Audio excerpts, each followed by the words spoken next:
పేదవాడి పక్షాన నిలబడతా, ప్రజా గొంతుకై నినదిస్తా. వాయిస్ ఆఫ్ వాయిస్లెస్, తెలుగువారి మనస్సాక్షి, సాక్షి టీవీ. సాక్షి టీవీ ప్రసారాల కోసం మీ స్థానిక కేబుల్ ఆపరేటర్ను వెంటనే సంప్రదించండి. గోదావరిలో వరద నీటి మట్టం స్థిరంగా ఉంది. ధవళేశ్వరం కాటన్ బ్యారేజ్ నుంచి 7,30,000 క్యూసెక్కుల నీటిని సముద్రంలోకి విడుదల చేస్తున్నారు. ఎగువన చింతూరు ఏజెన్సీ ప్రాంతంలో గోదావరి, శబరి నదులు ఉధృతంగా ప్రవహించడంతో జాతీయ రహదారిపై వరద నీరు చేరింది. దీంతో ఆంధ్ర, ఒడిశాలకు రాకపోకలకు అంతరాయం ఏర్పడింది. 2 కిలోమీటర్ల మేర ట్రాఫిక్ కూడా నిలిచిపోయింది. అన్నవరం వాగుపై వంతెన కూలడంతో ప్రమాదకరమైన పరిస్థితుల మధ్య ప్రయాణించాల్సి వస్తోంది. కోనసీమలో ఇప్పటికే గోదావరి వరద ప్రభావంతో గంటి, పెదపూడి, లంక, కనకాయ లంక, కాస్వేలు కొట్టుకుపోవడంతో పడవలపై లంకవాసులు ప్రయాణం చేస్తున్నారు. గోదావరి వరద ప్రభావంపై మరింత సమాచారం మా ప్రతినిధి హరీష్ అందిస్తారు.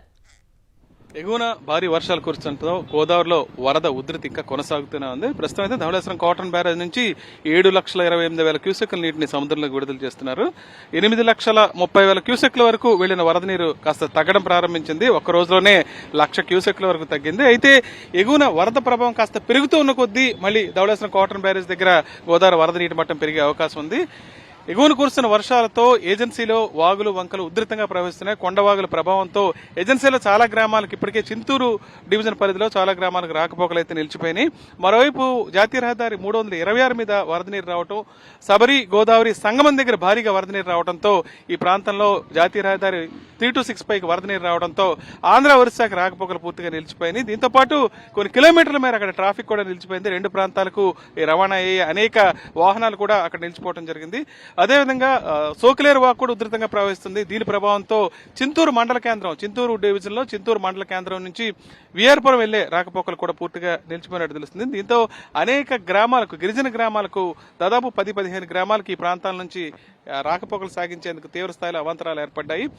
మరోవైపు అన్నవరం వాగు దగ్గర వంతెన కూలిపోవడంతో ఈ ప్రాంతంలో రవాణా కూడా చాలా ఇబ్బంది ఏర్పడుతున్నాయి. ఈ ప్రాంతంలో ప్రమాదకరమైన పరిస్థితుల్లో, ఎట్టి పరిస్థితుల్లో గిరిజనులు ఎవరు ప్రయాణించొద్దని అధికారులు అయితే ఇప్పటికే చెప్పడం జరిగింది. చాలా ప్రాంతాల్లో ఇప్పటికీ బోట్ల మీద రాకపోకలు అయితే సాగుతున్నాయి. దిగువన కోనసీమలో కూడా వరద ప్రభావం అయితే కనిపిస్తుంది. కాజువేలు ఇప్పటికే కరకాలంక కాజువే ఈ నీట మునిగింది. మరోవైపు గంటి పెద్దపూడి దగ్గర కాజువే ఇప్పటికే నీళ్లలో ఉంది. ఈ 2 కాజువేలు కూడా పూర్తిగా వరద నీటిలో మునిగిపోయి ఈ ప్రాంతంలో కూడా లంక గ్రామాలు, దాదాపు 8 లంక గ్రామాల రాకపోకలు కూడా పడవలపైన సాగుతున్నాయి. వరద ప్రభావం ధవళేశ్వరం కాటన్ బ్యారేజ్ దగ్గర మొదటి ప్రమాద హెచ్చరిక స్థాయికి చేరకపోయినా సరే 8,00,000 క్యూసెక్ల వరకు నీరు రావడంతో ఈ లోతట్టు ప్రాంతాలన్నీ దిగువన జలమయమయ్యే అవకాశం ఉంది. ఇప్పటికే అధికారులు చాలా చోట్ల కంట్రోల్ రూమ్ ఏర్పాటు చేసి వరద పరిస్థితిని ఎప్పటికప్పుడు సమీక్షిస్తున్నారు. ధవళేశ్వరం కాటన్ బ్యారేజ్ నుంచి విజయస్మృత హరీష్ ఫర్ సాక్షి న్యూస్.